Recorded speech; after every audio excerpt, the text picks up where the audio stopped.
Le lutrin, poème héroïque-comique *** This book was produced by Christian Scherer @paris.ansm.fr, and prepared for PG by Laurent Le Guillou@free.fr. Title, Le lutrin langage, French encoding, ISO 8859. Source, Nicolas Boileau d'Espreau, 1636 à 1711, œuvre complète de Boileau d'Espreau, nouvelle édition, accompagnée de notes pour l'intelligence du texte, et précédée d'une notice historique sur la vie et les écrits de l'auteur, avec gravure Paris, B. Renaud et compagnie, libraire-éditeur, 8 rue Larrey, 1858. Text encoding ISO 8859-1. Le lutrin, poème héroïque-comique. Chant premier. Je chante les combats, et ce prélat terrible qui par ses longs travaux et sa force invincible, dans une illustre église exerçant son grand cœur, fit placer à la fin un lutrin dans le chœur. C'est en vain que le chantre, abusant d'un faux titre, 2 fois l'amphitauté par les mains du chapitre, ce prélat, sur le banc de son rival altier 2 fois le reportant, l'encouvrit tout entier. Muse, redis-moi donc quelle ardeur de vengeance de ces hommes sacrés rompit l'intelligence, et troubla si longtemps 2 célèbres rivaux. Tant de fiel entretient-il dans l'âme des dévots. Et toi, fameux héros, dont la sage entremise de ce schisme naissant débarrassa l'Église, viens d'un regard heureux animer mon projet, et garde-toi de rire en ce grave sujet. Paris voyait fleurir son antique chapelle, ses chanoines vermeils et brillants de santé s'engraissaient d'une longue et sainte oisiveté, sans sortir de leur lit plus doux que des hermines, ces pieux fainéants faisaient chanter matines, veillaient à bien dîner, et laissaient en leur lieu à des chantres gagés le soin de louer Dieu, quand la discorde, encore toute noire de crime, sortant des cordeliers pour aller au minime, avec cet air hideux qui fait frémir la paix, s'arrêtait près d'un arbre au pied de son palais, là, d'un œil attentif contemplant son empire, à l'aspect du tumulte elle-même s'admire. Elle y voit par le Coche et d'Évreux et du Mans accourir à grands flots ses fidèles Normands, elle y voit aborder le marquis, la comtesse, le bourgeois, le manant, le clergé, la noblesse, et partout des plaideurs les escadrons épars faire autour de Thémis flotter ses étendards. Mais une église seule à ses yeux immobiles garde au sein du tumulte une assiette tranquille. Elle seule la brave, elle seule au procès de ces paisibles murs veut défendre l'accès. La discorde, à l'aspect d'un calme qui l'offense, fait siffler ses serpents, s'excite à la vengeance, sa bouche se remplit d'un poison odieux, et de longs traits de feu lui sortent par les yeux. Quoi, dit-elle d'un ton qui fit trembler les vitres, j'aurais pu jusqu'ici brouiller tous les chapitres, diviser cordeliers, carmes et célestins, j'aurais fait soutenir un siège aux Augustins, et cette Église seule, à mes ordres rebelles, nourrira dans son sein une paix éternelle. Suis-je donc la discorde? Et, parmi les mortels, qui voudra désormais encenser mes autels? À ces mots, d'un bonnet couvrant sa tête énorme, elle prend d'un vieux chantre et la taille et la forme, elle peint de bourgeon son visage guerrier, et s'en va de ce pas trouver le trésorier. Dans le réduit obscur d'une alcée au vent foncé s'élève un lit de plumes à grands frais amassés, 4 rideaux pompeux, par un double contour, en défendent l'entrée à la clarté du jour. Là, parmi les douceurs d'un tranquille silence, règne sur le duvet une heureuse indolence, c'est que le prélat, muni d'un déjeuner, dormant d'un léger somme, attendait le dîner. La jeunesse en sa fleur brille sur son visage, son menton sur son sein descend à double étage, et son corps ramassé dans sa courte grosseur fait gémir les coussins sous sa molle épaisseur.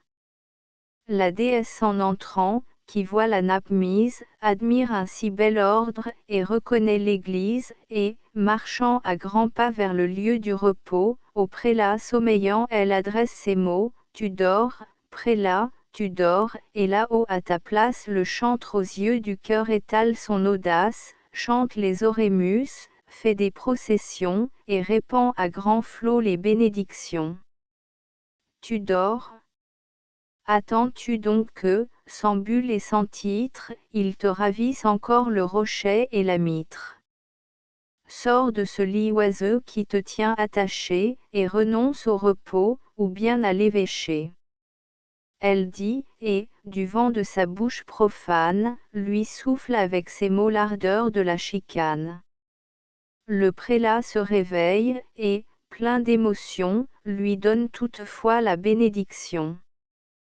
Tel qu'on voit un taureau qu'une guêpe en furie a piqué dans les flancs aux dépens de sa vie, le superbe animal, agité de tourments, exhale sa douleur en longs mugissements, tel le fougueux prélat, que ce songe épouvante, querelle en se levant et laquais et servante, et, d'un juste courroux rallumant sa vigueur, même avant le dîner, parle d'aller au cœur. Le prudent Gilotin, son aumônier fidèle, en vain par ses conseils sagement le rappelle, lui montre le péril, que midi va sonner, qu'il va faire, s'il sort, refroidir le dîner. Quelle fureur, dit-il, quel aveugle caprice, quand le dîner est prêt, vous appelle à l'office. De votre dignité soutenez mieux l'éclat, est-ce pour travailler que vous êtes prélat? À quoi bon ce dégoût et ce zèle inutile? Est-il donc pour jeûner 4 temps ou vigile? Reprenez vos esprits et souvenez-vous bien qu'un dîner réchauffé ne valut jamais rien. Ainsi dit Gilotin, et ce ministre sage sur table, au même instant, fit servir le potage. Le prélat voit la soupe, et plein d'un saint respect, demeure quelque temps muet à cet aspect. Il cède, dîne enfin, mais, toujours plus farouche, les morceaux trop hâtés se pressant dans sa bouche. Gilotin en frémit, et, sortant de fureur, chez tous ses partisans va s'émer la terreur. On voit courir chez lui leur troupe éperdue, comme l'on voit marcher les bataillons de grues quand le pygmée altier, redoublant ses efforts, de l'Èbre ou du Styrmont vient d'occuper les bords. À l'aspect imprévu de leur foule agréable, le prélat radouci veut se lever de table, la couleur lui renaît, sa voix change de ton, il fait par Gilotin rapporter un jambon. Lui-même le premier pour honorer la troupe, d'un vin pur et vermeil il fait remplir sa coupe, il l'avale d'un trait, et chacun l'imitant, la cruche au large ventre est vide en un instant. Sitôt que du nectar la troupe est abreuvée, on dessert, et soudain, la nappe est enlevée, le prélat, d'une voix conforme à son malheur, leur confie en ces mots sa trop juste douleur: illustre compagnon de mes longues fatigues, qui m'avez soutenu par vos pieuses ligues, et par qui, maître enfin d'un chapitre insensé, seul à Magnificat je me vois encensé, souffrirez-vous toujours qu'un orgueilleux outrage, que le chantre à vos yeux détruise votre ouvrage, usurpe tous mes droits, et, s'égalant à moi, donne à votre lutrin et le ton et la loi. Ce matin même encore, ce n'est point un mensonge, une divinité me l'a fait voir en songe, l'insolent s'emparant du fruit de mes travaux, a prononcé pour moi le bénédicavo. Oui, pour mieux m'égorger, il prend mes propres armes. Le prélat à ces mots verse un torrent de larmes. Il veut, mais vainement, poursuivre son discours, ses sanglots redoublés en arrêtent le cours. Le zélé Gilotin, qui prend part à sa gloire, pour lui rendre la voix, fait rapporter à boire, quand Sidrae, à qui l'âge allonge le chemin, arrive dans la chambre, un bâton à la main, ce vieillard dans le cœur a déjà vu 4 âges, il sait de tous les temps les différents usages, et son rare savoir, de simple marguillier, l'éleva par degrés au rang de chevaussier. À l'aspect du prélat qui tombe en défaillance, il devine son mal, il se ride, il s'avance, et d'un ton paternel réprimant ses douleurs, laisse au chantre, dit-il, la tristesse et les pleurs, prélat, et pour sauver tes droits et ton empire, écoute seulement ce que le ciel m'inspire. Vers cet endroit du cœur où le chantre orgueilleux montre, assis à ta gauche, un front si sourcilleux, sur ce rang desserré qui forme sa clôture fut jadis un lutrin d'inégale structure, dont les flancs élargis de leurs vastes contours ombrageaient pleinement tous les lieux d'alentour. Derrière ce lutrin, ainsi qu'au fond d'un antre, à peine sur son banc on discernait le chantre, tandis qu'à l'autre banc le prélat radieux, découvert au grand jour, attirait tous les yeux. Mais un démon, fatal à cette ample machine, soit qu'une main la nuit eût hâté sa ruine, soit qu'ainsi de tout temps l'ordonna le destin, fit tomber à nos yeux le pupitre un matin. J'eus beau prendre le ciel et le chantre à partie, il fallut l'emporter dans notre sacristie, où depuis 30 hivers, sans gloire enseveli, il languit tout poudreux dans un honteux oubli. Entends-moi donc, prélat. Dès que l'ombre tranquille viendra d'un crêpe noir envelopper la ville, il faut que 3 de nous, sans tumulte et sans bruit, partent, à elle à faveur de la naissante nuit, et du lutrin rompu réunissant la masse, aille d'un zèle adroit le remettre en sa place. Si le chantre demain ose le renverser, alors de 100 arrêts tu peux le terrasser. Pour soutenir tes droits, que le ciel autorise, abîme tout plutôt, c'est l'esprit de l'Église, c'est par là qu'un prélat signale sa vigueur. Ne borne pas ta gloire à prier dans un chœur, ces vertus dans Aled peuvent être en usage, mais dans Paris, plaidons, c'est là notre partage. Tes bénédictions, dans le trouble croissant, tu pourras les répandre et par 20 et par 100, et, pour braver le chantre en son orgueil extrême, les répandre à ses yeux, et le bénir lui-même. Ce discours aussitôt frappe tous les esprits, et le prélat charmé l'approuve par des cris. Il veut que, sur le champ, dans la troupe on choisisse les 3 que Dieu destine à ce pieux office, mais chacun prétend part à cet illustre emploi. Le sort, dit le prélat, vous servira de loi. Que l'on tire au billet ceux que l'on doit élire. Il dit, on obéit, on se presse d'écrire. Aussitôt 30 noms, sur le papier tracé, sont au fond d'un bonnet par billets entassés. Pour tirer ces billets avec moins d'artifice, Guillaume, enfant de cœur, prête sa main novice, son front nouveau tondu, symbole de candeur, rougit, en approchant, d'une honnête pudeur. Cependant le prélat, l'œil au ciel, la main nue, bénit 3 fois les noms, et 3 fois les remue. Il tourne le bonnet, l'enfant tire et Brontin est le premier des noms qu'apporte le destin. Le prélat en conçoit un favorable augure et ce nom dans la troupe excite un doux murmure. On se tait, et bientôt on voit paraître au jour le nom, le fameux nom du perruquier Lamour. Ce nouvel Adonis, à la blonde crinière, est l'unique souci d'Anne sa perruquière, ils s'adorent l'un l'autre, et ce couple charmant s'unit longtemps, dit-on, avant le sacrement, mais, depuis 3 moissons, à leur saint assemblage l'office la joint le nom de mariage.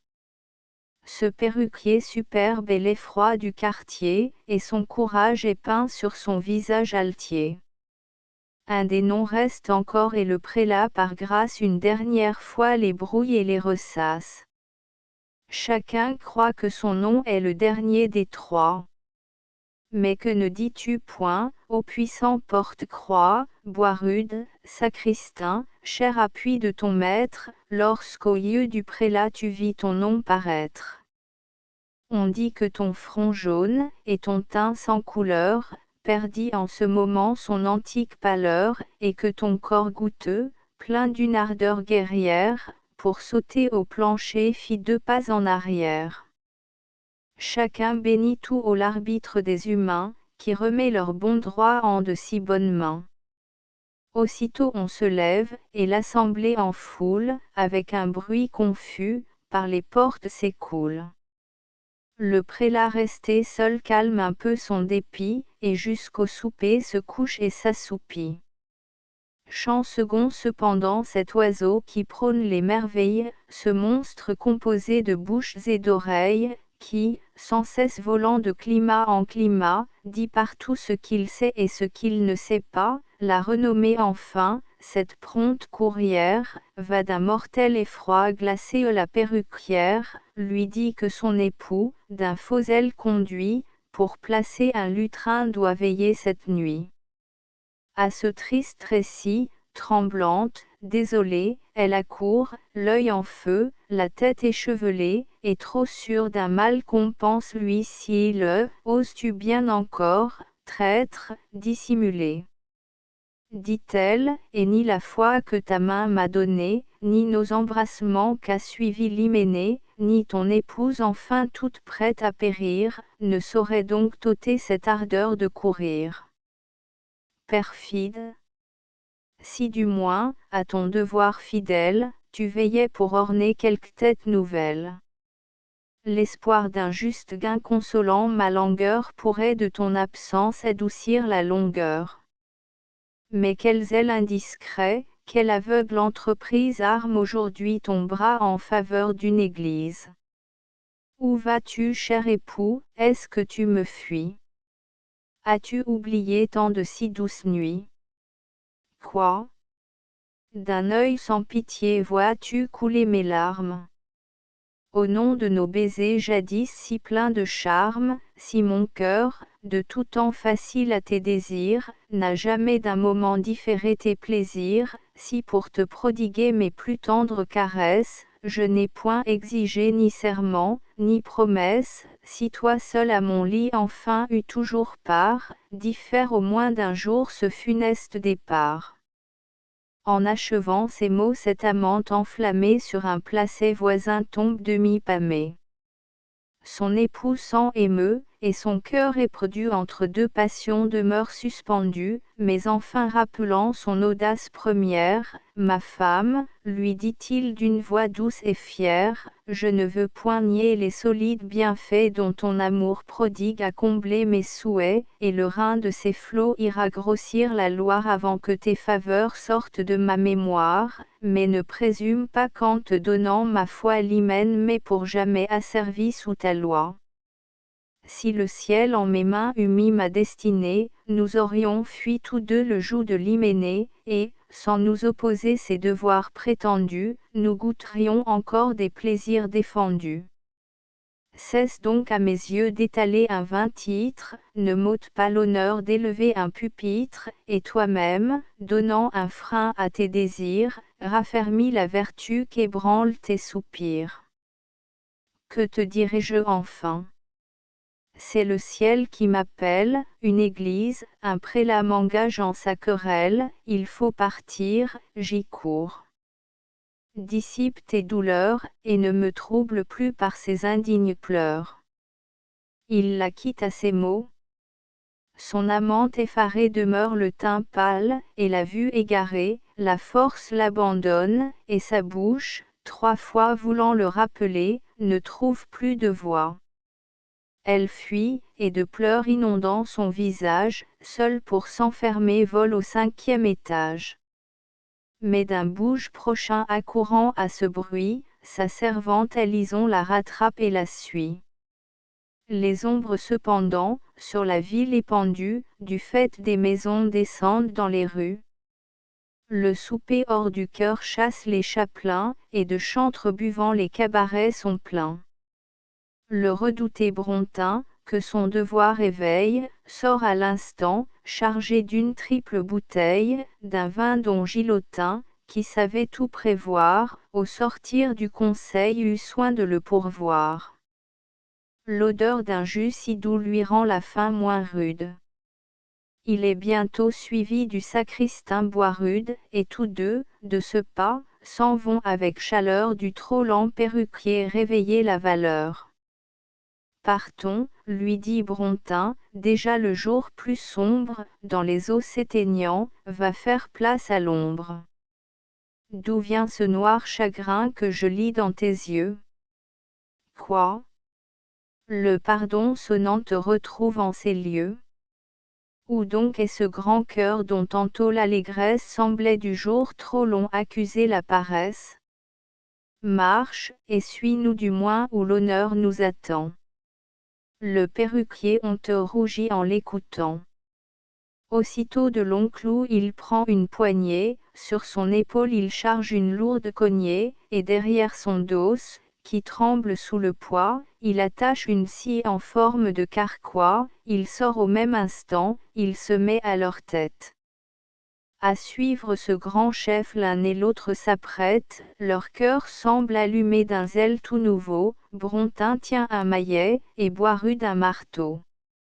La lune, qui du ciel voit leur démarche altière, retire en leur faveur sa paisible lumière. La discorde en sourit, et, les suivant des yeux, de joie, en les voyant, pousse un cri dans les cieux. L'air, qui gémit du cri de l'horrible déesse, va jusque dans sitôt réveiller la mollesse. C'est là quand un dortoir elle fait son séjour, les plaisirs nonchalants folâtrent alentour, l'un pétrit dans un coin l'embonpoint des chanoines, l'autre broie en riant le vermillon des moines, la volupté la serre avec des yeux dévots, et toujours le sommeil lui verse des pavots. Ce soir, plus que jamais, en vain il les redouble. La mollesse à ce bruit se réveille, se trouble, quand la nuit, qui déjà va tout envelopper, d'un funeste récit vient encore la frapper, lui conte du prélat l'entreprise nouvelle, au pied des murs sacrés d'une sainte chapelle, elle a vu 3 guerriers, ennemis de la paix, marcher à la faveur de ses voiles épais. La discorde en ces lieux menace de s'accroître, demain avec l'aurore un lutrin va paraître, qui doit y soulever un peuple de mutins, ainsi le ciel l'écrit au livre des destins. À ce triste discours, qu'un long soupir achève, la mollesse, en pleurant, sur un bras se relève, ouvre un œil languissant, et, d'un faible voix, laisse tomber ces mots qu'elle interrompt 20 fois, ô nuit. Que m'as-tu dit? Quel démon sur la terre souffle dans tous les cœurs la fatigue et la guerre? Hélas!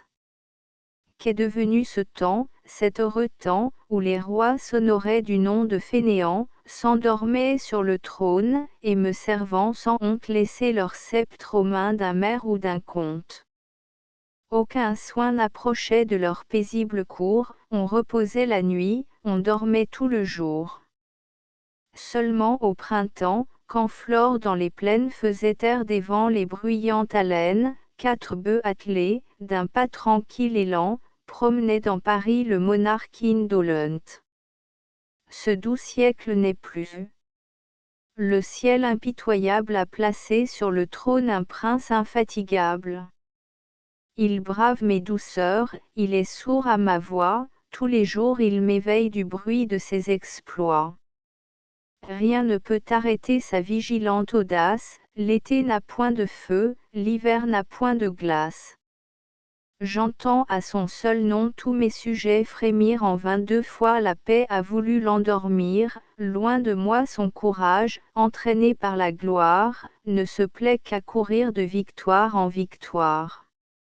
Je me fatiguerai de te tracer le cours des outrages cruels qu'il me fait tous les jours.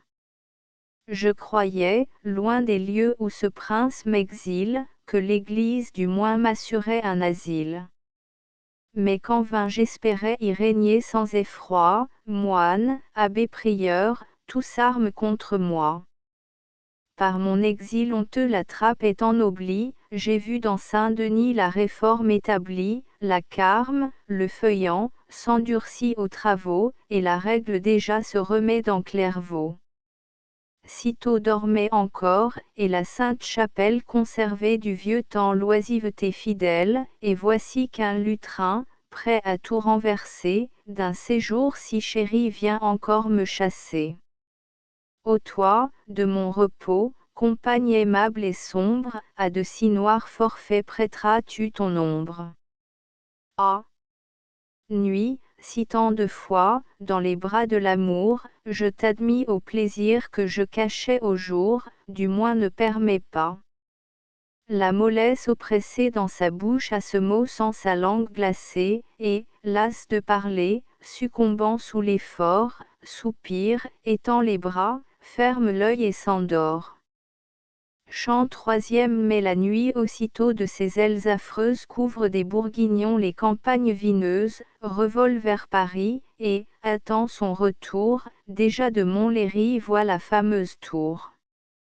Ces murs, dont le sommet se dérobe à la vue, sur la cime d'un roc s'allongent dans la nue, et présentant de loin leur objet ennuyeux, du passant qui le fuit semble le suivre des yeux.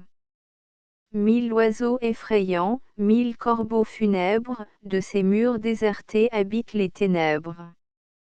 Là, depuis 30 hivers, un hibou retiré trouvait contre le jour un refuge assuré. Des désastres fameux ce messager fidèle sait toujours des malheurs la première nouvelle, et, tout près d'ensemer le présage odieux, il attendait la nuit dans ces sauvages lieux. Au cri qu'à son abord vers le ciel il envoie, il rend tous ses voisins attristés de sa joie. La plaintive prognée de douleur en frémit, et, dans les bois prochains, Philomène en gémit. Suis-moi, lui dit la nuit. L'oiseau plein d'allégresse reconnaît à ce ton la voix de sa maîtresse. Il la suit, et tous deux, d'un court précipité, de Paris à l'instant ils abordent la cité, là, s'élançant d'un vol que le vent favorise, ils montent au sommet de la fatale église. La nuit baisse la vue, et, du haut du clocher, observe les guerriers, les regarde marcher. Elle voit le barbier qui, d'une main légère, tient un verre de vin qui rit dans la fougère, et chacun, tour à tour s'inondant de ce jus, célébrait, en riant, Gilotin et Bacchus. Il triomphe, dit-elle, et leur âme abusée se promet dans mon ombre une victoire aisée, mais allons, il est temps qu'ils connaissent la nuit. À ces mots, regardant le hibou qui la suit, elle perce les murs de la voûte sacrée, jusqu'à la sacristie elle s'ouvre une entrée et, dans le ventre creux du pupitre fatal, va placer de ce pas le sinistre animal. Mais les trois champions, pleins de vin et d'audace, du palais cependant passent la grande place, et, suivant de Bacchus les auspices sacrés, de l'auguste chapelle ils montent les degrés. Ils atteignaient déjà le superbe portique où Ribou le libraire, au fond de sa boutique, sous 20 fidèles clés, garde et tient en dépôt l'amas toujours entier des écrits de Hainaut, quand Boisrude, qui voit que le péril approche, les arrête, et, tirant un fusil de sa poche, des veines d'un caillou, qu'il frappe au même instant, il fait jaillir un feu qui pétille en sortant, et bientôt, au brasier d'une mèche enflammée, montre, à l'aide du soufre, une cire allumée. Cet astre tremblotant, dont le jour les conduit, est pour eux un soleil au milieu de la nuit. Le temple à sa faveur est ouvert par Boisrude, il passe de la nef la vaste solitude, et dans la sacristie entrant, non sans terreur, en perce jusqu'au fond la ténébreuse horreur. C'est là que du lutrin gît la machine énorme, la troupe quelque temps en admire la forme. Mais le barbier, qui tient les moments précieux, ce spectacle n'est pas pour amuser nos yeux, dit-il, ce temps est cher, portons-le dans le temple, c'est là qu'il faut demain qu'un prélat le contemple. Et d'un bras, à ces mots, qui peut tout ébranler, lui-même, se courbant, s'apprête à le rouler. Mais à peine il y touche, ô prodige incroyable, que du pupitre sort une voix effroyable. Brontin en est ému, le sacristain pâlit, le perruquier commence à regretter son lit. Dans son hardi projet toutefois il s'obstine, lorsque des flancs poudreux de la vaste machine l'oiseau sort en courroux, et, d'un cri menaçant, achève d'étonner le barbier frémissant, de ses ailes dans l'air secouant la poussière, dans la main de bois rude il éteint la lumière. Les guerriers à ce coup demeurent confondus, ils regagnent la nef, de frayeur éperdus, sous leur corps tremblotant leurs genoux s'affaiblissent, d'une subite horreur leurs cheveux se hérissent, et bientôt, au travers des ombres de la nuit, le timide escadron se dissipe et s'enfuit. Ainsi lorsqu'en un coin, qui leur tient lieu d'asile, d'écoliers libertins une troupe indocile, loin des yeux d'un préfet au travail assidu va tenir quelquefois un brelan défendu, si du vaillant Argat la figure effrayante dans l'ardeur du plaisir à leurs yeux se présente, le jeu cesse à l'instant, l'asile est déserté, et tout fuit à grands pas le tyran redouté. La discorde, qui voit leur honteuse disgrâce, dans les airs, cependant tonne, éclate, menace, et, malgré la frayeur dont leurs cœurs sont glacés, s'apprête à réunir ses soldats dispersés. Aussitôt de sidra qu'elle emprunte l'image, elle ride son front, allonge son visage, sur un bâton noueux laisse courber son corps, dont la chicane semble animer les ressorts, prend un cierge en sa main, et d'une voix cassée, vient ainsi Gorman de la troupe terrassée. Lâche, où fuyez-vous? Quelle peur vous abat? Au cri du vil oiseau vous cédez sans combat. Où sont ces beaux discours jadis si pleins d'audace? Craignez-vous d'un hibou l'impuissante grimace? Que feriez-vous, hélas, si quelque exploit nouveau chaque jour, comme moi, vous traînait au barreau, s'il fallait, sans amis, brigands une audience, d'un magistrat glacé soutenir la présence, ou, d'un nouveau procès, hardi solliciteur, aborder sans argent un clerc de rapporteur?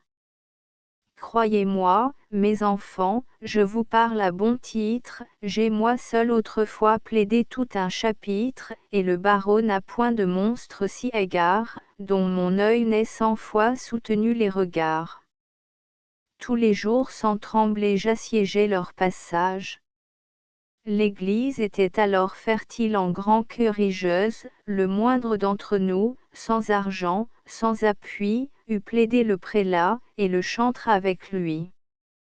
Le monde, de qui l'âge avance les ruines, ne peut plus enfanter de ces âmes divines, mais que vos cœurs, du moins, imitant leur vertu, de l'aspect d'un hibou ne soient pas abattus. Songez quel déshonneur va souiller votre gloire, quand le chantre demain entendra sa victoire. Vous verrez tous les jours le chanoine insolent, au seul mot de hibou, vous sourire en parlant. Votre âme, à se penser, de colère murmure, allez donc de ce pas en prévenir l'injure, méritez les lauriers qui vous sont réservés, et ressouvenez-vous quel prélat vous servez. Mais déjà la fureur dans vos yeux étincelle. Marchez, courez, volez où l'honneur vous appelle. Que le prélat, surpris d'un changement si prompt, apprenne la vengeance aussitôt que l'affront. En achevant ces mots, la déesse guerrière de son pied trace en l'air un sillon de lumière, rend aux 3 champions leur intrépidité, et les laisse tout pleins de sa divinité. C'est ainsi, grand Condé, quand ce combat célèbre, où ton bras fit trembler le Rhin, l'Escaut et l'Èbre, lorsqu'aux plaines de Lens nos bataillons poussés furent presque à tes yeux ouverts ou renversés, ta valeur, arrêtant les troupes fugitives, rallia d'un regard leurs cohortes craintives, répandit dans leurs rangs ton esprit belliqueux, et força la victoire à te suivre avec eux. La colère à l'instant succédant à la crainte, ils rallumant le feu de leur bougie éteinte, ils rentrent, l'oiseau sort, l'escadron raffermi rit du honteux départ d'un si faible ennemi. Aussitôt dans le cœur la machine emportée est sur le banc du chantre à grand bruit remontée. Ces ennemis pourris, que l'âge a relâchés, sont à coups de maillets unis et rapprochés. Sous les coups redoublés tous les bancs retentissent, les murs en sont émus, les voûtes en mugissent. Et l'orgue même en pousse un long gémissement. Que fais-tu, chantre, hélas? Dans ce triste moment, tu dors d'un profond somme, et ton cœur sans alarme ne sait pas qu'on bâtit l'instrument de tes larmes. Oh! Que si quelque bruit, par un heureux réveil, t'annonçait du lutrin le funeste appareil, avant que de souffrir qu'on en posât la masse, tu viendrais en apôtre expirer dans ta place, et, martyr glorieux d'un point d'honneur nouveau, offrir ton corps aux clous et ta tête au marteau. Mais déjà sur ton banc la machine enclavée est, durant ton sommeil, à ta honte élevée. Le sacristain achève en 2 coups de rabot, et le pupitre enfin tourne sur son pivot. Chant quatriment les cloches, dans les airs, de leurs voix argentines, appelaient à grand bruit les chantres à matines, quand leur chef, agité d'un sommeil effrayant, encore tout en sueur se réveille en criant. Aux élans redoublés de sa voix douloureuse, tous ses valets tremblants quittent la plume oiseuse, le vigilant Giraud court à lui le premier, c'est d'un maître si saint le plus digne officier, la porte dans le cœur à sa garde est commise, valet souple au logis, fier huissier à l'église. Quel chagrin, lui dit-il, trouble votre sommeil. Quoi? Voulez-vous au cœur prévenir le soleil? Ah!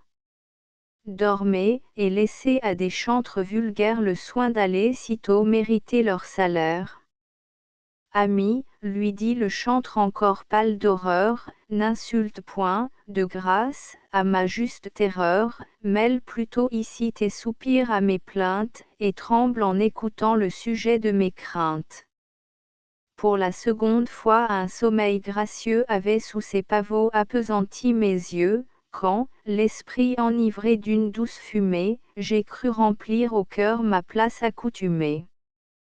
Là, triomphant aux yeux des chantres impuissants, je bénissais le peuple, et j'avalais l'encens, lorsque du fond caché de notre sacristie une épaisse nuée à long flot est sortie, qui, s'ouvrant à mes yeux, dans un bleuâtre éclat m'a fait voir un serpent conduit par le prélat. Du corps de ce dragon, plein de soufre et de nitre, une tête sortait en forme de pupitre, dont le triangle affreux, tout hérissé de crin, surpassait en grosseur nos plus épais lutrins. Animé par son guide, en sifflant il s'avance, contre moi sur mon banc je le vois qui s'élance. J'ai crié, mais en vain, et, fuyant sa fureur, je me suis réveillé plein de trouble et d'horreur. Le chantre, s'arrêtant à cet endroit funeste, à ses yeux effrayés laisse dire le reste.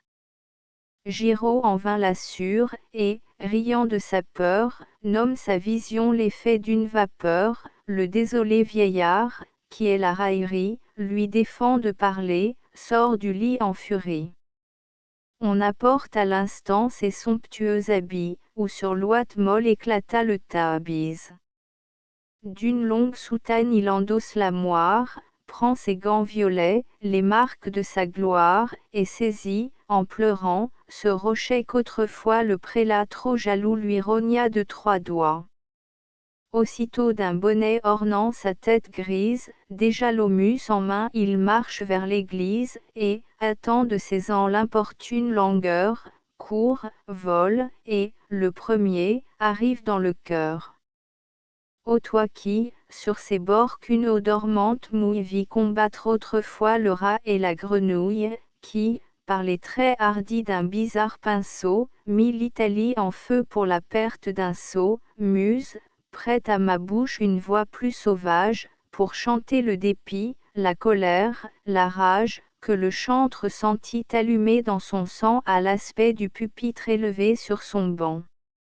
D'abord pâle et muet, de colère immobile, à force de douleur, il demeura tranquille, mais sa voix s'échappant au travers des sanglots dans sa bouche à la fin fit passage à ces mots, « La voilà donc, Giraud, cette hydre épouvantable que m'a fait voir un songe, hélas!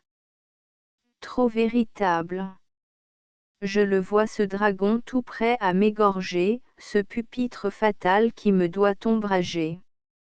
Prélat, que t'ai-je fait? Quelle rage envieuse rend pour me tourmenter ton âme ingénieuse? Quoi? Même dans ton lit, cruel, entre deux draps, ta profane fureur ne se repose pas. Au ciel! Quoi? Sur mon banc une honteuse masse désormais me va faire un cachot de ma place. Inconnu dans l'église, ignoré dans ce lieu, je ne pourrai donc plus être vu que de Dieu. Ah! Plutôt qu'un moment cet affront m'obscurcisse, renonçons à l'autel, abandonnons l'office, et, sans lasser le ciel par de chants superflus, ne voyons plus un cœur où l'on ne nous voit plus. Sortons. Mais cependant mon ennemi tranquille jouira sur son banc de ma rage inutile, et verra dans le cœur le pupitre exaucé tourner sur le pivot où sa main l'a placé. Non, s'il n'est abattu, je ne saurais plus vivre.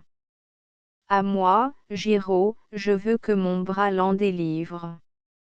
Périssons s'il le faut, mais de ces ais brisés entraînons, en mourant, les restes divisés. À ces mots, d'une main par la rage affermie, il saisissait déjà la machine ennemie. Lorsqu'en ce sacré lieu, par un heureux hasard, entre Jean le choriste et le sonneur Girard deux manceaux renommés, en qui l'expérience pour les procès est jointe à la vaste science. L'un et l'autre aussitôt prend part à son affront. Toutefois condamnant un mouvement trop prompt du lutrin, disent-ils, abattons la machine, mais ne nous chargeons pas tout seuls de sa ruine, et que tantôt, aux yeux du chapitre assemblé, il soit sous 30 mains en plein jour accablé. Ces mots des mains du chantre arrachent le pupitre. J'y consens, leur dit-il, assemblons le chapitre. Allez donc de ce pas, par de saints hurlements, vous-mêmes appelez les chanoines dormants. Partez. Mais ce discours les surprend et les glace. Nous, quand ce vain projet, plein d'une folle audace, nous allions, dit Girard, la nuit nous engager. De notre complaisance osez-vous l'exiger? Et, Seigneur, quand nos cris pourraient, du fond des rues, de leurs appartements percer les avenues, réveiller ces valets autour d'eux étendus, de leurs sacrés repos ministres assidus, et pénétrer des lits aux bruits inaccessibles, pensez-vous, au moment que les ombres paisibles à ces lits enchanteurs ont su les attacher, que la voix d'un mortel les en puisse arracher? Deux chantres feront-ils, dans l'ardeur de vous plaire, ce que depuis 30 ans 6 cloches n'ont pu faire? Ah! Je vois bien où tend tout ce discours trompeur, reprend le chaud vieillard, le prélat vous fait peur. Je vous ai vu 100 fois, sous sa main bénissante, courber Sir Volmont une épaule tremblante. Eh bien, allez, sous lui fléchissez les genoux, je saurai réveiller les chanoines sans vous. Viens, Giraud, seul ami qui me reste fidèle, prenons du Saint Jeudi la bruyante crécelle. Suis-moi. Qu'à son lever le soleil aujourd'hui trouve tout le chapitre éveillé devant lui. Il dit. Du fond poudreux d'une armoire sacrée par les mains de Giraud la crécelle est tirée. Ils sortent à l'instant, et, par d'heureux efforts, du lugubre instrument font crier les ressorts. pour augmenter l'effroi, la discorde infernale monte dans le palais, entre dans la grande salle, et, du fond de cet antre, au travers de la nuit, fait sortir le démon du tumulte et du bruit. Le quartier alarmé n'a plus Dieu qui sommeille, déjà de toutes parts les chanoines s'éveillent, l'on croit que le tonnerre est tombé sur les toits, et que l'église brûle une seconde fois, l'autre, encore agité de vapeurs plus funèbres, pense être au jeudi saint, croit que l'on dit ténèbres, et déjà tout confus, tenant midi sonné, en soi-même frémit de n'avoir point dîné. Ainsi, lorsque tout prêt à briser sans muraille Louis, la foudre en main abandonnant Versailles, au retour du soleil et des zéphyrs nouveaux, fait dans les champs de Mars déployer les drapeaux, au seul bruit répandu de sa marche étonnante, le Danube s'émeut, le Tage s'épouvante, Bruxelles attend le coup qui la doit foudroyer, et le Batave encore est prêt à se noyer. Mais en vain dans leur lit injuste et froid les presse, aucun ne laisse encore la plume enchanteresse. Pour les en arracher Giraud s'inquiétant va crier qu'au chapitre un repas les attend. Ce mot, dans tous les cœurs répand la vigilance. Tout s'ébranle, tout sort, tout marche en diligence.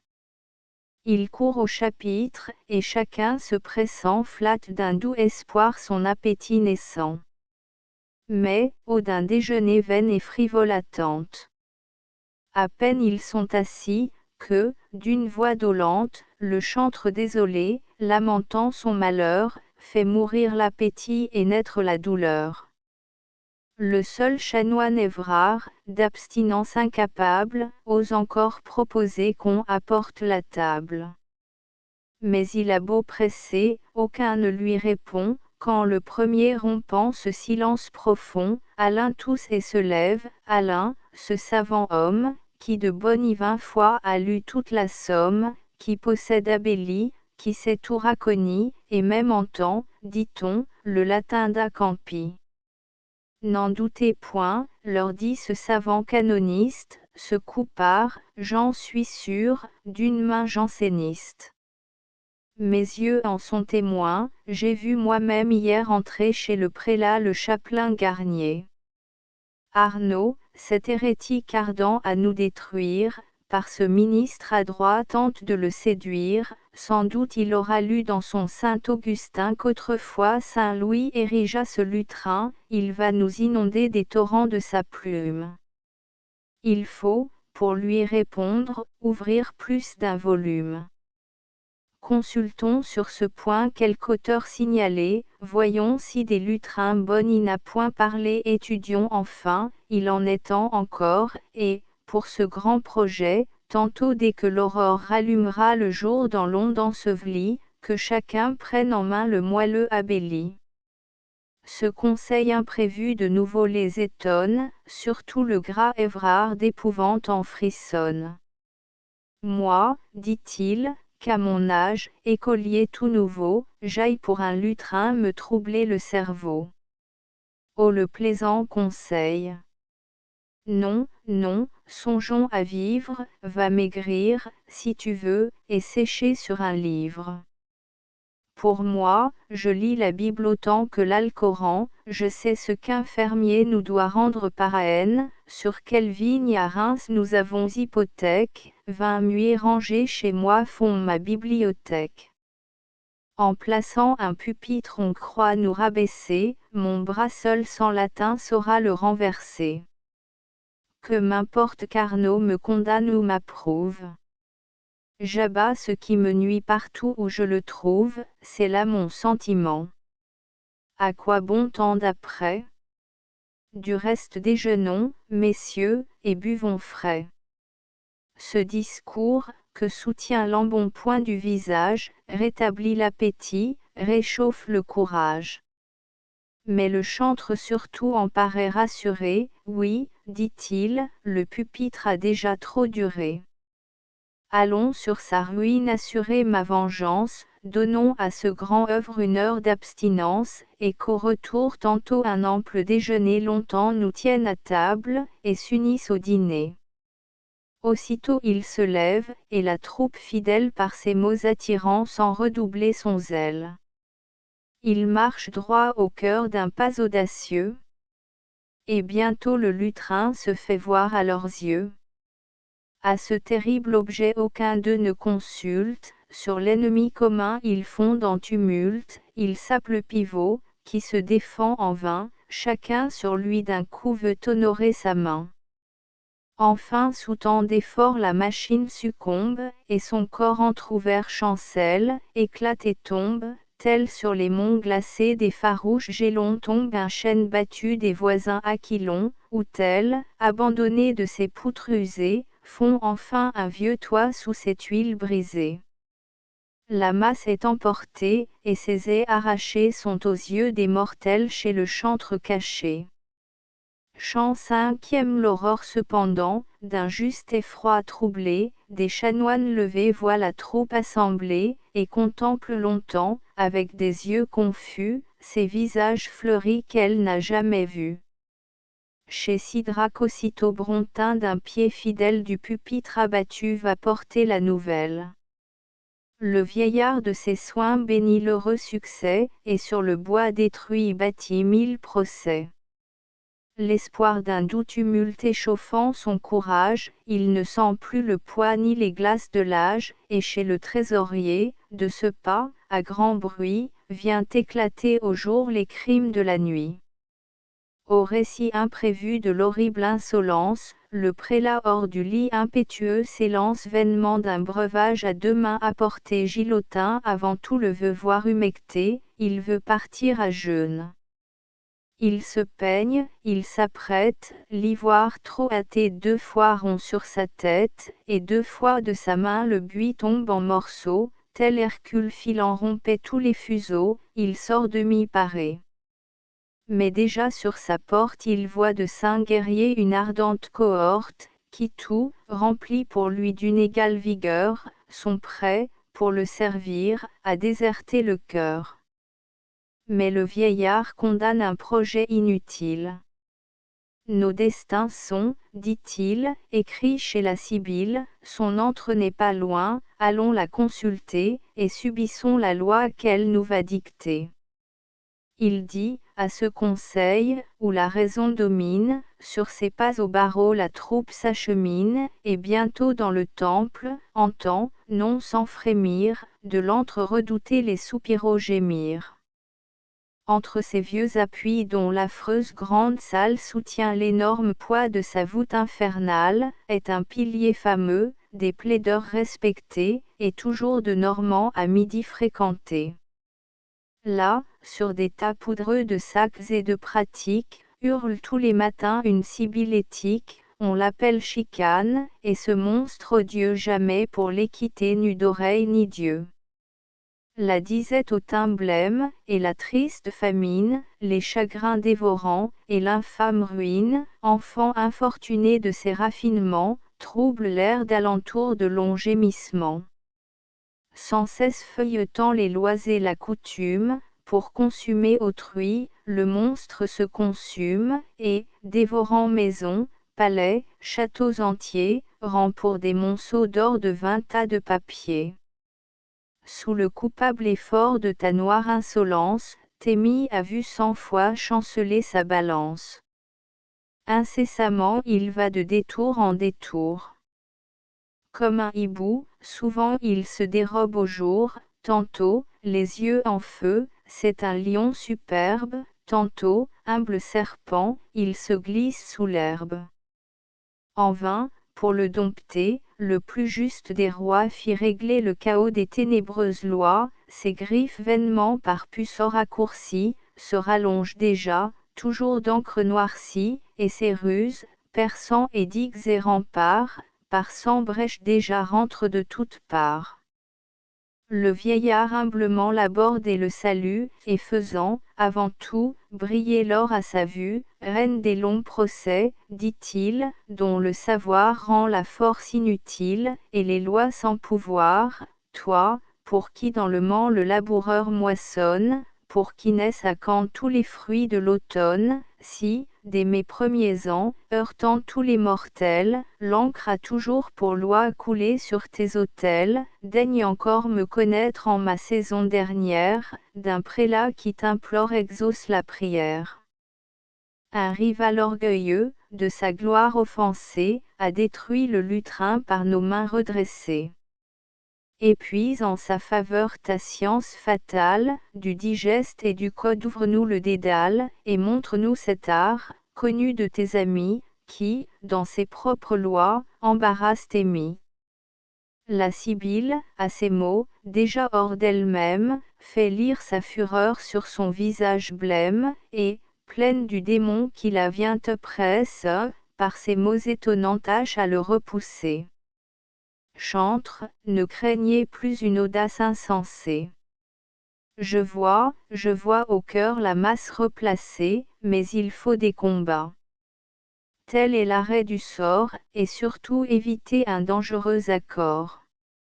Là bornant son discours, encore tout écumante, elle souffle aux guerriers l'esprit qui la tourmente, et dans leur cœur brûlant de la soif de plaider verse l'amour de nuire, et la peur de céder. Pour tracer à loisir une longue requête, à retourner chez soi leur brigade s'apprête. Sous leurs pas diligence le chemin disparaît, et le pilier, loin d'eux, déjà baisse et décroît. Loin du bruit cependant les chanoines à table immoltrantes mais à leur faim indomptable. Leur appétit fougueux, par l'objet excité, parcourt tous les recoins d'un monstrueux pâté, par le sel irritant la soif est allumée, lorsque d'un pied léger la prompte renommée, semant partout l'effroi, vient au chantre éperdu conter l'affreux détail de l'oracle rendu. Il se lève, enflammé de muscat et de bile, et prétend à son tour consulter la Sibylle. Évrard a beau gémir du repas déserté, lui-même est au barreau par le nombre emporté. Par les détours étroits d'une barrière oblique, il gagne les degrés, et le perron antique où sans cesse, étalant bons et méchants écrits, Barbine vend aux passants les auteurs à tout prix. Là le chantre à grand bruit arrive et se fait place, dans le fatal instant que, d'un égal audace, le prélat et sa troupe, à pas tumultueux, descendaient du palais l'escalier tortueux. L'un et l'autre rival, s'arrêtant au passage, se mesurent des yeux, s'observent, sans visage, une égale fureur anime les esprits, tels deux fougueux taureaux, de jalousie épris auprès d'une génisse au front large et superbe oubliant tous les jours le pâturage et l'herbe, à l'aspect l'un de l'autre, embrasés, furieux, déjà le front baissé, se menacent des yeux. Mais Évrard, en passant coudoyé par Boisrude, ne sait point contenir son aigre inquiétude, il entre chez Barbine, et, d'un bras irrité, saisissant du Cyrus un volume écarté, il lance au sacristain le tome épouvantable. Boisrude fuit le coup, le volume effroyable lui rase le visage, et, droit dans l'estomac, va frapper en sifflant l'infortuné Sidrac. Le vieillard, accablé de l'horrible artamène, tombe aux pieds du prélat, sans pouls et sans haleine. Sa troupe le croit mort, et chacun empressé se croit frappé du coup dont il le voit blessé. Aussitôt contre Évrard 20 champions s'élançant, pour soutenir leur choc les chanoines s'avancent. La discorde triomphe, et du combat fatal par un cri donne en l'air l'effroyable signal. Chez le libraire absent tout entre, tout se mêle, les livres sur Évrard fondent comme la grêle qui, dans un grand jardin, à coups impétueux, abat l'honneur naissant des rameaux fructueux. Chacun s'arme au hasard du livre qu'il rencontre, l'un tient l'édite d'amour, l'autre en saisit la montre, l'un prend le seul Jonas qu'on ait vu relier, l'autre un tasse français, en naissant oublié. L'élève de Barbine, commis à la boutique, veut en vain s'opposer à leur fureur gothique, les volumes, sans choix à la tête jetés, sur le perron poudreux volent de tous côtés, là, près d'un Garigny, Thérence tombe à terre, là, Xénophon dans l'air heurte contre un lacer, oh!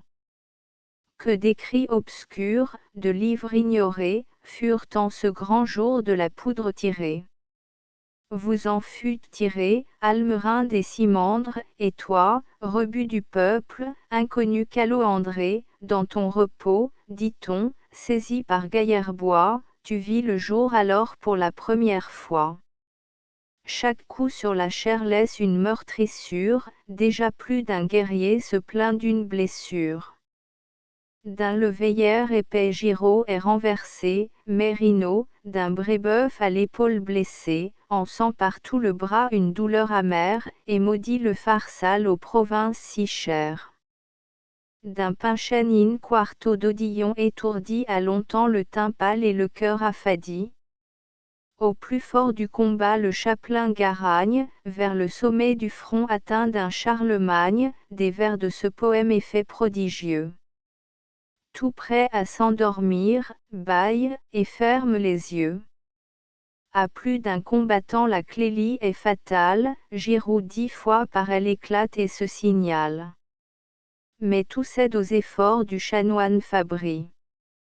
Ce guerrier, dans l'église aux querelles nourries, est robuste de corps, terrible de visage, et de l'eau dans son vin n'a jamais su l'usage.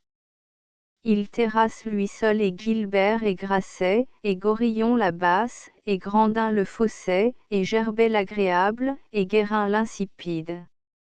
Des chantres désormais la brigade timide s'écarte, et du palais regagne les chemins, tel, à l'aspect d'un loup, terreur des champs voisins, fuit d'agneaux effrayés une troupe bêlante, ou tel devant Achille, aux campagnes de Xan, les Troyens se sauvaient à l'abri de leur tour, quand Brontin à Boisrude adresse ce discours, illustre porte-croix, par qui notre bannière n'a jamais en marchant fait un pas en arrière, un chanoine lui seul triomphant du prélat du rocher à nos yeux ternira hâté.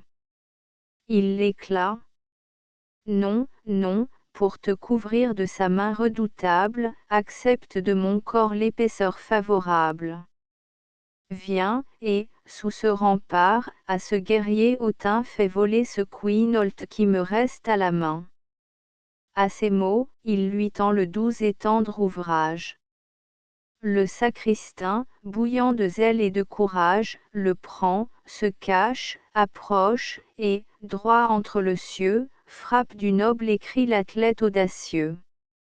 Mais c'est pour l'ébranler une faible tempête, le livre sans vigueur mollit contre sa tête.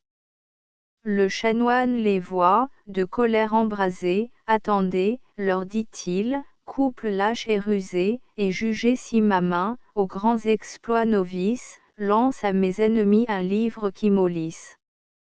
À ces mots il saisit un vieil infortia, grossit des visions d'Acurse et d'Alcia, inutile ramas de gothique écriture, dont 4 est mal unis formaient la couverture, entourée à demi d'un vieux parchemin noir, où pendait à 3 clous un reste de fermoir. Sur les qui le soutient auprès d'un avicenne, 2 des plus forts mortels l'ébranleraient à peine, le chanoine pourtant l'enlève sans effort, et, sur le couple pâle et déjà demi-mort, fait tomber à 2 mains l'effroyable tonnerre. Les guerriers de ce coup vont mesurer la terre, et, du bois et des clous meurtris et déchirés, longtemps, loin du perron, roulent sur les degrés. Au spectacle étonnant de leur chute imprévue, le prélat pousse un cri qui pénètre la nuit. Il maudit dans son cœur le démon des combats, et de l'horreur du coup il recule 6 pas. Mais bientôt rappelant son antique prouesse il tire du manteau sa dextre vengeresse, il part, et, de ses doigts saintement allongés, bénit tous les passants, en 2 files rangées. Il sait que l'ennemi, que ce coup va surprendre, désormais sur ses pieds ne l'oserait attendre, et déjà voit pour lui tout ce peuple en courroux crier aux combattants, profanes, à genoux. Le chantre, qui de loin voit approcher l'orage, dans son cœur éperdu cherche en vain du courage, sa fierté l'abandonne, il tremble, il cède, il fuit. Le long des sacrés murs sa brigade le suit, tout s'écarte à l'instant, mais aucun n'en réchappe, partout le doigt vainqueur les suit et les rattrape. Évrard seul, en un coin prudemment retiré, se croyait à couvert de l'insulte sacrée, mais le prélat vers lui fait une marche à droite, il l'observe de l'œil, et tirant vers la droite, tout d'un coup tourne à gauche, et d'un bras fortuné bénit subitement le guerrier consterné. Le chanoine, surpris de la foudre mortelle, se dresse, et lève en vain une tête rebelle, sur ses genoux tremblants il tombe à cet aspect, et donne à la frayeur ce qu'il doit au respect. Dans le temple aussitôt le prélat plein de gloire va goûter les doux fruits de sa sainte victoire, et de leurs vains projets les chanoines punis s'en retournent chez eux, éperdus et bénis.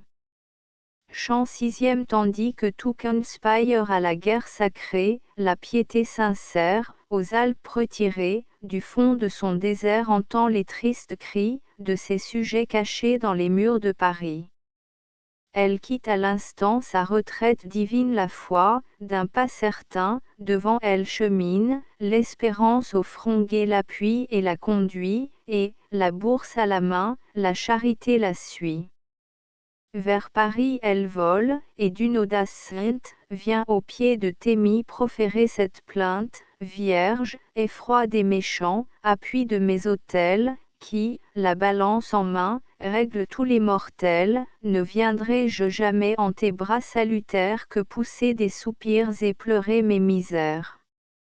Ce n'est donc pas assez qu'au mépris de tes lois l'hypocrisie ait pris et mon nom et ma voix, que, sous ce nom sacré, partout ces mains avares cherchent à me ravir crosses, mitres, tirs.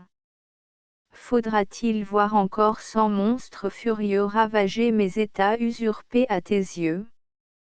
Dans les temps orageux de mon naissant empire, au sortir de baptême on courait au martyre.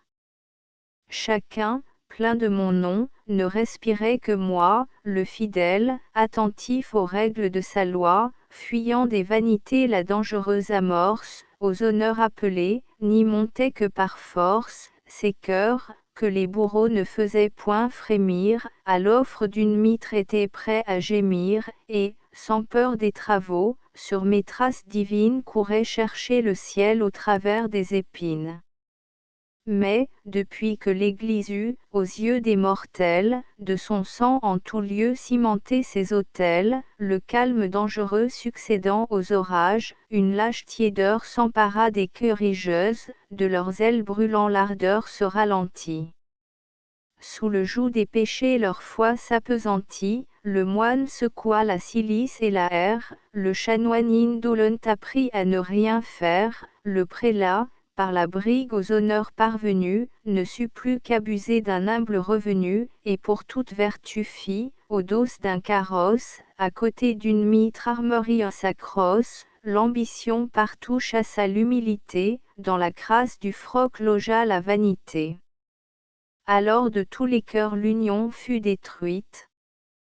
Dans mes cloîtres sacrés la discorde introduite, Y bâtit de mon bien ses plus sûrs arsenaux, traîne tous mes sujets au pied des tribunaux. En vain à ces fureurs j'opposai mes prières, l'insolente, à mes yeux, marcha sous mes bannières. Pour comble de misère, un tas de faux docteurs vint flatter les péchés de discours imposteurs, infectant les esprits d'exécrables maximes, voulut faire à Dieu même approuver tous les crimes. Une servile peur leur tint lieu de charité, le besoin d'aimer Dieu passa pour nouveauté, et chacun à mes pieds, conservant sa malice, n'apporta de vertu que l'aveu de son vice. Pour éviter l'affront de ces noirs attentats, j'allais chercher le calme au séjour des frimas, sur ces monts entourés d'une éternelle glace où jamais au printemps les hivers n'ont fait place. Mais, jusque dans la nuit de mes sacrés déserts, le bruit de mes malheurs fait retentir les airs. Aujourd'hui même encore une voix trop fidèle m'a d'un triste désastre apporté la nouvelle. J'apprends que, dans ce temple où le plus saint des rois consacra tout le fruit de ses pieux exploits, et signala pour moi sa pompeuse largesse, l'implacable discorde et l'infâme mollesse, foulant aux pieds les lois, l'honneur et le devoir, usurpent en mon nom le souverain pouvoir. Souffriras-tu, ma sœur, une action si noire? Quoi? Ce temple, à ta porte, élevé pour ma gloire, où jadis des humains j'attirais tous les vœux, sera de leur combat le théâtre honteux. Non, non, il faut enfin que ma vengeance éclate, assez et trop longtemps l'impunité les flatte. Prends ton glaive, et, fondant sur ces audacieux, viens aux yeux des mortels justifier les cieux. Ainsi parle à sa sœur cette vierge enflammée, la grâce est dans ses yeux d'un feu pur allumé. Thémis sans différer lui promet son secours, la flatte, la rassure et lui tient ce discours, chère et divine sœur, dont les mains corrobles ont tant de fois séché les pleurs des misérables, pourquoi toi-même, en proie à tes vives douleurs, cherches-tu sans raison à grossir tes malheurs? En vain de tes sujets l'ardeur est ralentie, d'un ciment éternel ton Église est bâtie, et jamais de l'enfer les noirs frémissements n'en sauraient ébranler les fermes fondements. Au milieu des combats, des troubles, des querelles, ton nom encore chéri vit au sein des fidèles. Crois-moi, dans ce lieu même où l'on veut t'opprimer, le trouble qui t'étonne est facile à calmer, et, pour y rappeler la paix tant désirée, je vais t'ouvrir, ma sœur, une route assurée. Prête-moi donc l'oreille, et retiens tes soupirs. Vers ce temple fameux, si cher à tes désirs où le ciel fut pour toi si prodigue en miracles, non loin de ce palais où je rends mes oracles, est un vaste séjour des mortels révérés, et de clients soumis à toute heure entourés, là, sous le fait pompeux de ma pourpre honorable, veille aux soins de ma gloire un homme incomparable, Ariste, dont le ciel et l'ouïe ont fait choix pour régler ma balance et dispenser mes lois. Par lui dans le barreau sur mon trône affermi je vois hurler en vain la chicane ennemie, par lui la vérité ne craint plus l'imposteur, et l'orphelin n'est plus dévoré du tuteur. Mais pourquoi vainement t'en retracer l'image? Tu le connais assez, Ariste est ton ouvrage. C'est toi qui le formas dès ses plus jeunes ans, son mérite sans tache est un de tes présents. Tes divines leçons, avec le lait sucé, allumèrent l'ardeur de ses nobles pensées. Aussi son cœur, pour toi brûlant d'un si beau feu, n'en fit point dans le monde un lâche désaveu, et son zèle hardi, toujours prêt à paraître, n'alla point se cacher dans le sombre d'un cloître. Va le trouver, ma sœur à ton auguste nom, tout s'ouvrira d'abord en sa sainte maison. Ton visage est connu de sa noble famille. Tout y garde tes lois, enfant, sœur, femme, fille. Tes yeux d'un seul regard sauront le pénétrer, et, pour obtenir tout, tu n'as qu'à te montrer. Là s'arrêta Thémis. La piété charmée sans renaître la joie en son âme calmée.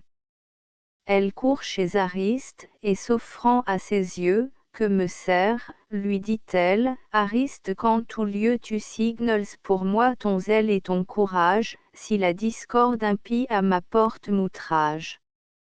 Dans ces murs, autrefois si saints, si renommés, à mes sacrés autels font un profane insulte, remplissent tout d'effroi, de trouble et de tumulte.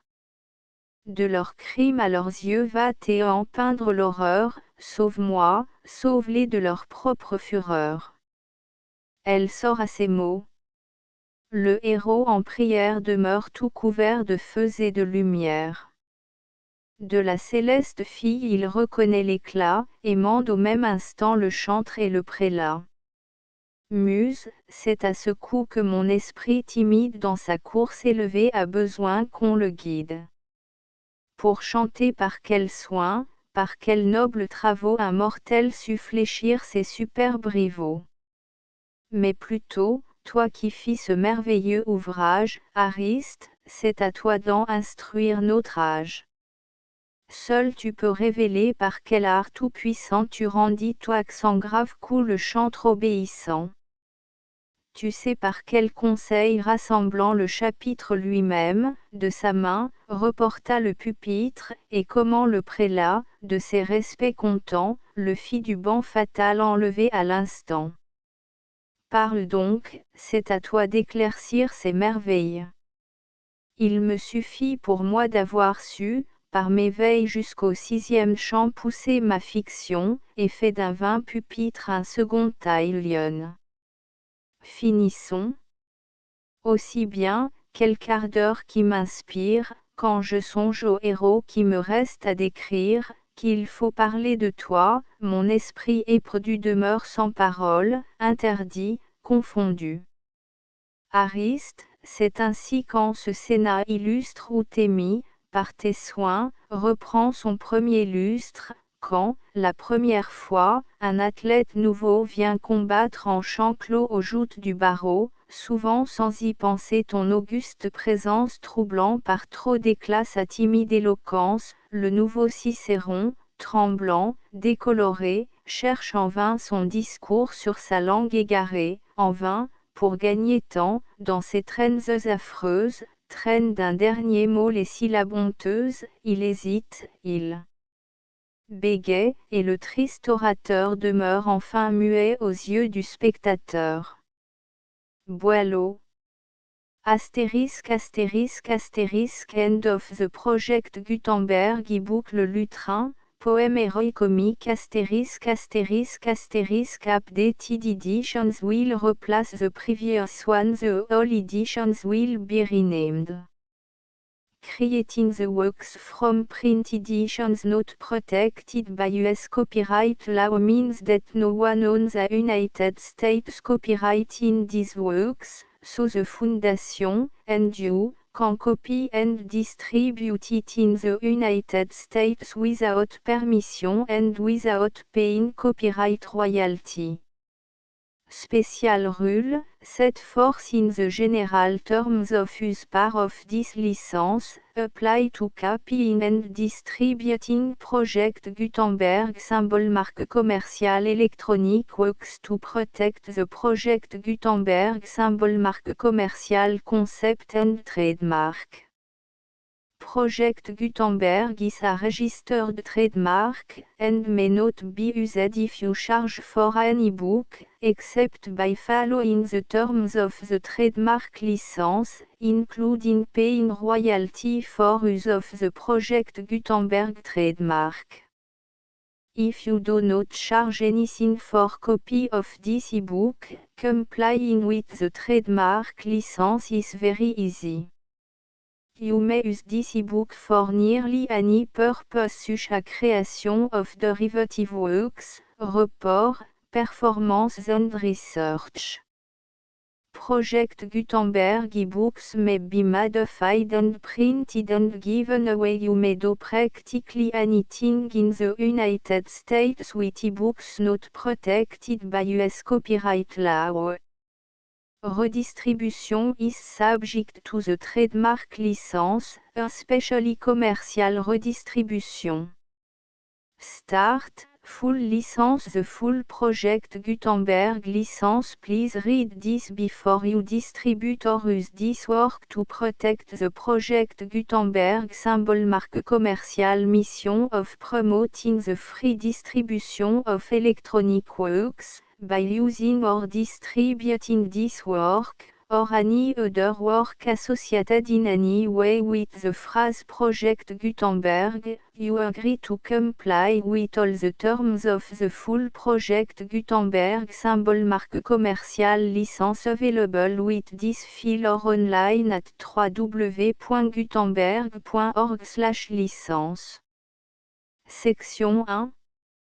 General Terms of Use and Redistributing Project Gutenberg Symbol Marque commerciale électronique works 1.a by reading or using any part of this project Gutenberg Symbol Marque commerciale électronique work, you indicate that you have read, understand, agree to and accept all the terms of this license and intellectual property, trademark / copyright, agrément. If you do not agree to abide by all the terms of this agreement, you must cease using and return or destroy all copy of Project Gutenberg Symbol Marque commerciale électronique works in your possession.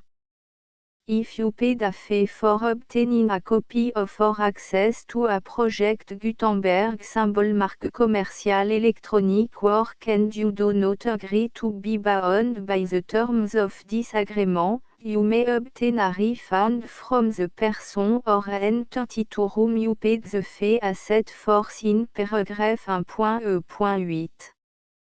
1.b Project Gutenberg is a registered trademark.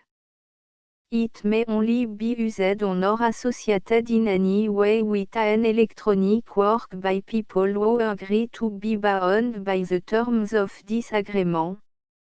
There are a few things that you can do with most Project Gutenberg Symbol Marque commerciale électronique works even without complying with the full terms of this agreement.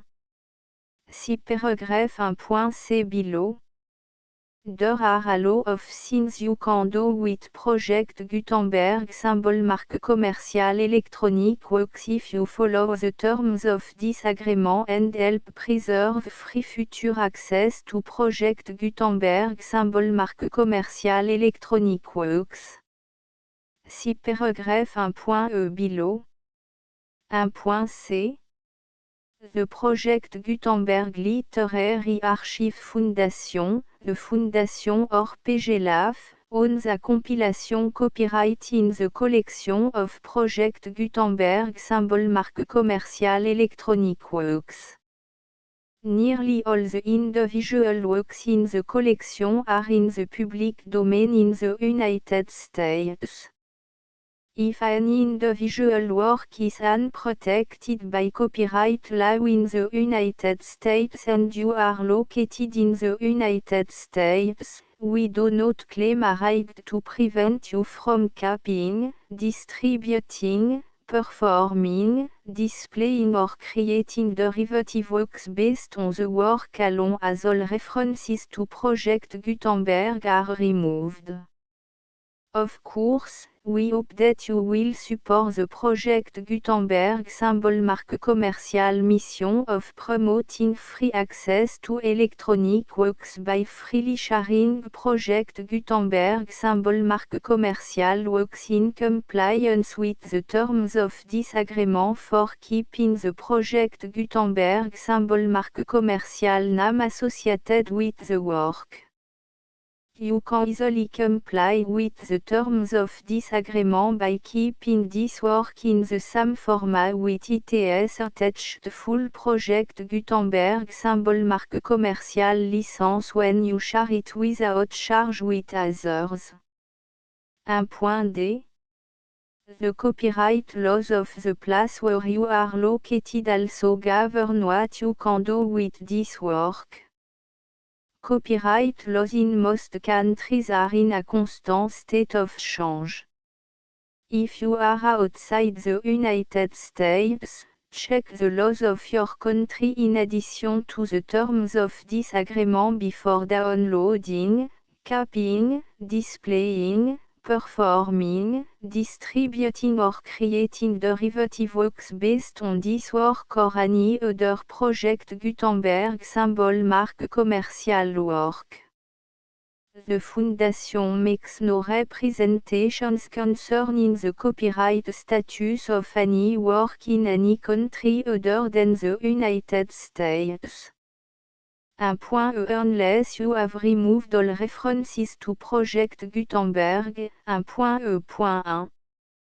The following sentence, with active links to, or order immediate access to, the full project Gutenberg symbol marque commercial license must appear prominently whenever any copy of a project Gutenberg symbol marque commercial work, any work on which the phrase project Gutenberg appears, or with which the phrase project Gutenberg is associated, is accessed, displayed, performed, viewed, copied or distributed. This e-book is for the use of anyone anywhere in the United States and most other parts of the world at no cost and with almost no restriction whatsoever. You may copy it, give it away or reuse it under the terms of the Project Gutenberg license included with this ebook or online at www.gutenberg.org. If you are not located in the United States, you will have to check the laws of the country where you are located before using this ebook. 1.E.2 If an individual project Gutenberg symbol marque commercial electronic work is derived from texts not protected by US copyright law, does not contain a notice indicating that it is posted with permission of the copyright holder, the work can be copied and distributed to anyone in the United States without paying any fees or charge. If you are redistributing or providing access to a work with the phrase Project Gutenberg associated with or appearing on the work, you must comply either with the requirements of paragraphs 1.E.1 through 1.E.7 or obtain permission for the use of the work and the Project Gutenberg symbol marque commercial trademark as set forth in paragraphs 1.E.8 or 1.E.9. 1.E.3 If an individual project Gutenberg symbol marque commercial electronic work is posted with the permission of the copyright holder, your use and distribution must comply with both paragraphs 1.E.1 through 1.E.7 and any additional terms imposed by the copyright holder. Additional terms will be linked to the Project Gutenberg symbol marque commercial license for all works posted with the permission of the copyright holder found at the beginning of this work. 1.E.4 Do not unlink or detach or remove the full Project Gutenberg symbol marque commercial license terms from this work, or any file containing a part of this work or any other work associated with Project Gutenberg symbol marque commercial. 1.E.5 Do not copy, display, perform, distribute or redistribute this electronic work, or any part of this electronic work, without permanently displaying the sentence set forth in paragraph 1.E.1 with active links or immediate access to the full terms of the Project Gutenberg symbol marque commercial license. 1.E.6 You may convert to and distribute this work in any binary, compressed, marked up, non-proprietary or proprietary form, including any word processing or hypertext form. However, if you provide access to or distribute copy of a Project Gutenberg symbol marque commercial work in a format other than plain vanilla ASCII or other format used in the official version posted on the official Project Gutenberg symbol marque commercial website, www.gutenberg.org you must, at no additional cost, fee or expense to the user, provide a copy, a means of exporting a copy, or a means of obtaining a copy upon request, of the work in its original plain vanilla ASCII or other form. Any alternate format must include the full Project Gutenberg symbol marque commerciale licence as specified in paragraph 1.e.1. 1.e.7. Do not charge a fee for access to, viewing, displaying, performing, copying or distributing any Project Gutenberg symbol marque commerciale works unless you comply with paragraph 1.e.8 or 1.e.9. 1.e.8. You may charge a reasonable fee for copy of or providing access to or distributing Project Gutenberg symbol marque commerciale electronic works provided that you pay a royalty fee of 20% of the gross profit you derive from the use of Project Gutenberg symbol marque commerciale works calculated using the method you already use to calculate your applicable tax. The fee is owed to the owner of the Project Gutenberg symbol marque commerciale trademark. BU et HAS agreed to donate royalty under this paragraph to the Project Gutenberg Literary Archive Foundation. Royalty payment must be paid within 60 days following each date on which you prepare, or are legally required to prepare, your periodic tax returns. Royalty payment should be clearly marked as sent to the Project Gutenberg Literary Archive Foundation at the address specified in section 4, Information about donation to the Project Gutenberg Literary Archive Foundation. You provide a full refund of any money paid by a user who notifies you in writing, or by email, within 30 days of receipt that et does not agree to the terms of the full Project Gutenberg symbol marque commerciale licence. You must require such a user to return or destroy all copy of the works possessed in a physical medium and discontinue all use of and all access to other copy of Project Gutenberg symbol marque commerciale works. You provide, in accordance with paragraph 1.f.3, a full refund of any money paid for a work or a replacement copy, if a defect in the electronic work is discovered and reported to you within 90 days of receipt of the work. You comply with all other terms of this agreement for free distribution of Project Gutenberg symbol marque commerciale works. 1.e.9. If you wish to charge a fee or distribute a Project Gutenberg symbol marque commerciale electronic work or group of works on different terms than are set forth in this agreement, you must obtain permission in writing from the Project Gutenberg Literary Archive Foundation, the manager of the Project Gutenberg symbol marque commerciale trademark. Contact the Foundation à set forth in section 3 below. 1.f1.f.1 Project Gutenberg volunteers and employees expend considerable effort to identify, do copyright research on, transcribe and proofread works not protected by US copyright law in creating the Project Gutenberg symbol marque commerciale collection.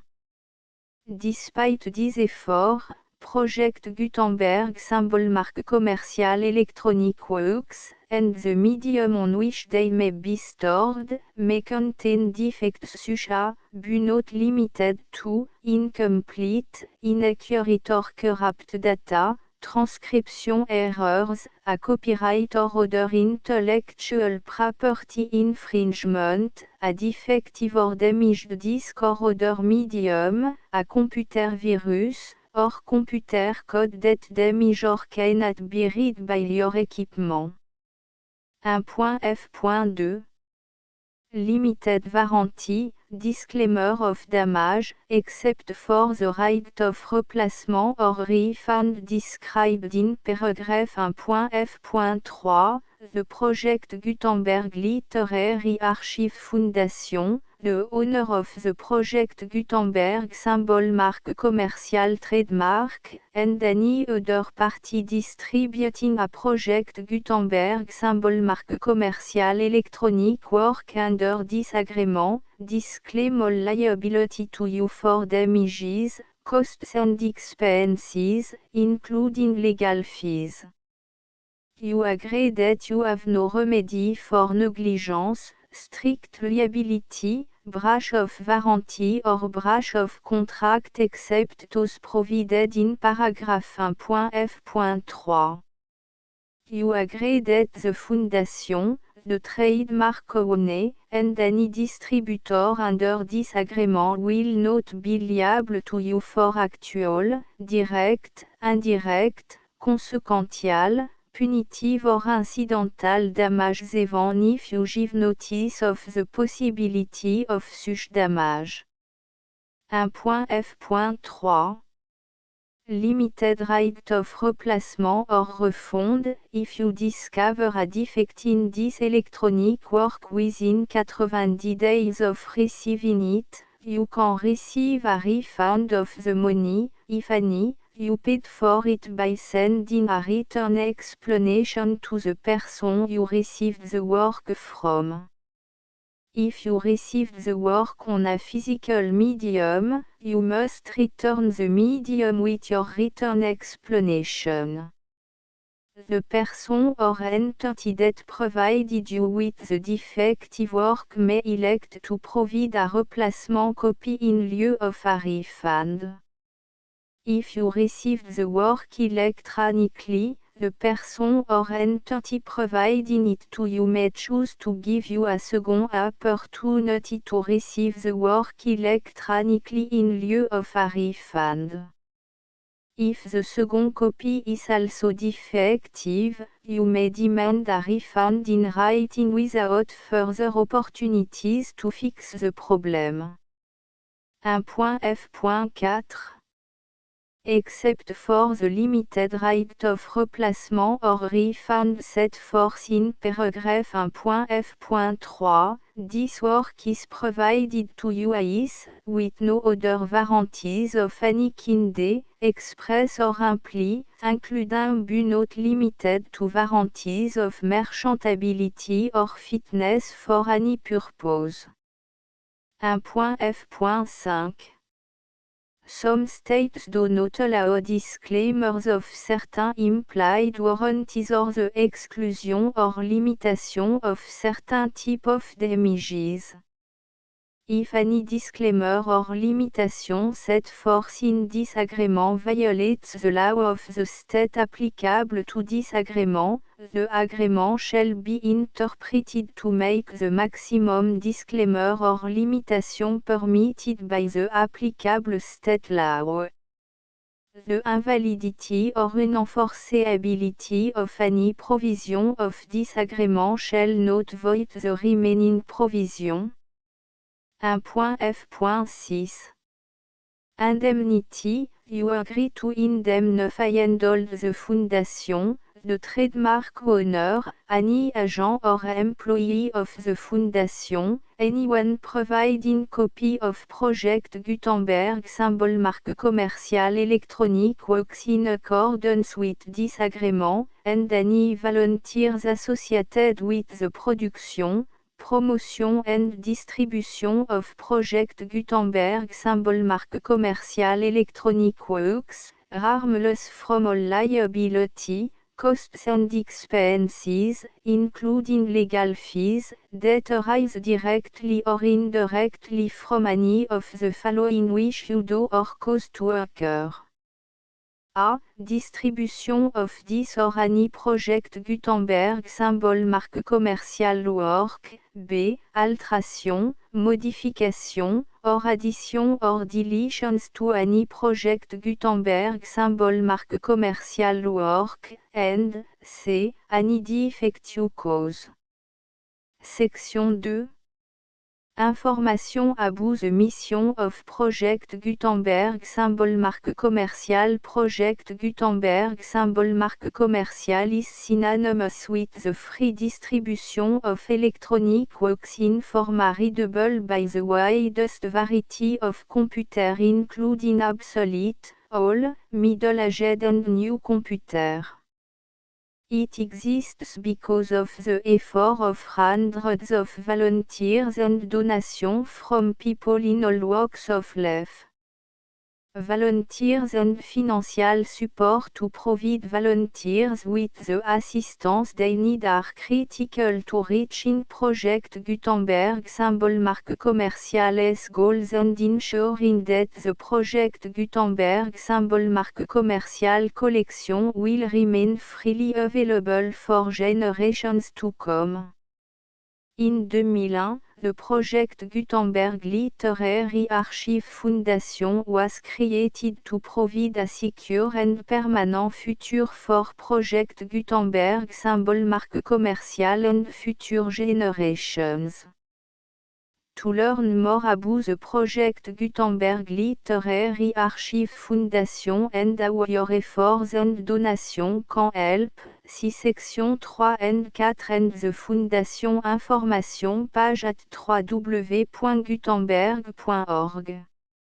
Section 3. Information about the Project Gutenberg Literary Archive Foundation. The Project Gutenberg Literary Archive Foundation is a non-profit 501(c)(3) educational corporation organized under the laws of the state of Mississippi and granted tax-exempt status by the Internal Revenue Service. The Foundation SEIN or Federal Tax Identification Number is 64 à 6 221 541.